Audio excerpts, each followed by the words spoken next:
Can't fool the audience anymore. Look at this man, how neat We he have is. tape speed, don't We'll we? never be in the shot, but what the heck. Yes, we are hearing this. Oh, so I had some shrimps. Is it good? Yeah. Okay. Well, tape is rolling. We have speed, and whenever you're ready to start. Well, Vincent Gardina, it's nice to say hello to you again. We, as we say in Texas, we howdied yesterday at That's right. at the elevator. Anyway, I'm happy to have this chance to talk with you because I've never met you before. And I want to say, first of all, that I think you guys will have a big hit with this picture, Skin Deep. Yeah. Don't God you bless feel? you. I hope so, yeah. I like the movie. Yeah. Very good. I think when the word gets out, I think that Good. That's what we want to hear. that you'll have big audiences. You play a bartender. Hmm. Is there or has there been any bartender like that you've known?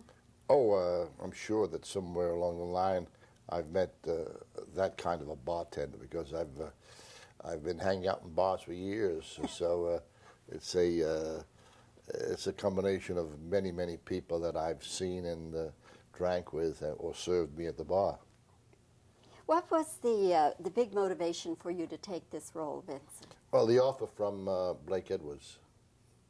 I wanted for years. I've been wishing to play in a Blake Edwards movie, and finally, I got this offer out of the clear blue sky, and they said it was a Blake Edwards picture. I said, "Oh yes, my God!" You know, even before I read the script.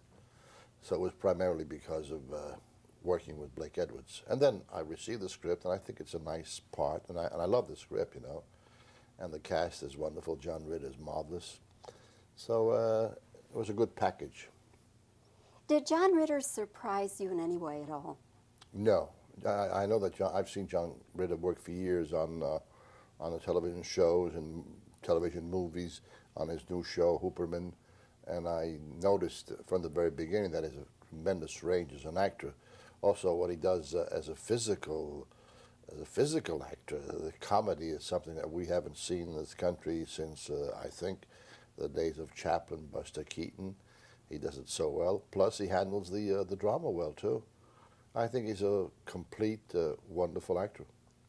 Do you think physical comedy is just part of one's innate makeup? I think it could be. Yeah, I think it is.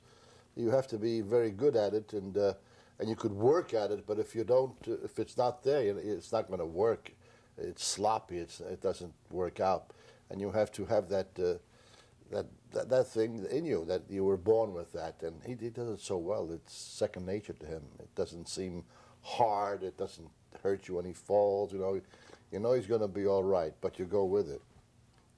How has your life changed since Moonstruck? Well, it hasn't changed much. You know, it's just gotten much better, in the sense that there are more scripts, more offers in that way, and but otherwise, you know, I continue my road as I've been doing all my life. It's gotten better. Do you live in New York? No, I live in Brooklyn. Well, we're it's a city in its own. Brooklyn is it's the fourth largest city in the world, so we consider ourselves a city out of New York. And have you changed your lifestyle at all since No, Moonstruck? I still live in the same house that I've lived for 33 years, and my neighbors, my friends are the same.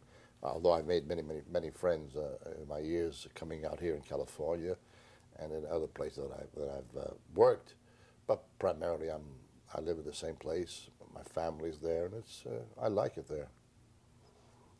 You, of course, are so well known for your theater roles, your stage roles, as well as what you have done in films. Since Moonstruck, what all have you done? Since Moonstruck, naturally, Skin Deep, and I just finished about a couple of months ago another film that will be shown on Homebox on television called The Month of Sundays, starring Hume Cronin and myself. It's about senior citizens. I think it's a delicious piece of work, and I hope it turns out well, and it'll be shown, I think, sometime in May or June. And other things, you know, that are coming along. When you were making Moonstruck, Did you all know what you had there? No, I knew we had a good product, and we all enjoyed doing it, and everyone was enthusiastic, especially the producers and the director, because they're much closer to it. They see the rushes. I never see rushes, and we all had a good feeling that it was going to be a good picture, but that it reached the astronomical heights, was beyond expectation, and wonderful that it happened. As I think it deserves. It's a hell of a good picture. And you, of course, received an Oscar Yeah. nomination. Yeah. Did that surprise you? Yes, very much, because I didn't think that it was that much of a great part. It was a good part. I enjoyed doing it, but evidently I imagine that the actors who voted for me must have seen something that they thought it might be worthwhile giving it a nomination, and I was only too happy to receive it.